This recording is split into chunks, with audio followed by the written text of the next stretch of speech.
Hey everyone, in this video we will see how we can add a comment in a VBA code. Adding a comment in a VBA code is quite simple. All you need to do is type a apostrophe and then add your comment. The moment you do this, the line of comment will turn green.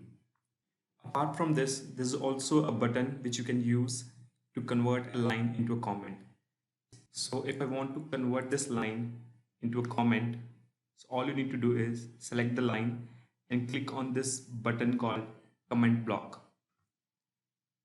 That's it. And if you want to uncomment a line, all you need to do is use this button uncomment block.